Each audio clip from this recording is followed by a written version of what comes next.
Assalamu alaikum wa rahmatullah. Bildiruv bar sizge şunu aytmağa süyemen. Her pandelnik yatsı namazdan soň Paravulda suratdağı mecitde paygamarını ve şonu ashablarını yaşağı haberlanacak umuk tilde. Yürütecek şonu bizim muallim Muhammed Muhsin Hacı. Konşu yurtlardan gelmeye yaray. Allah'a şükür tüyelerimi ile yayav yürüyen zaman tugul. İnternetten alınan ilmudan alimni aldığında oturup alınan ilmu yaxşı. Amal etmeye de tinç bola, barakatı da kop bola şonu da. Hali zamanda kimni de yaşağın bile yaşlar. Artistler olsun, futbolistler, bayetler olsun.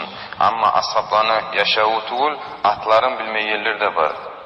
Şonu bizim muallim paygamarını yaşağını başından başlap ahırına yerli yetiştirmeye kastı var. Biz de kast edecekbiz inşallah şunu eşitken zamanı yaşağı çıkarmağa. Allah barakatlı etsin bizim sohbatını. Amin. Velhamdülillahi Rabbil alemin.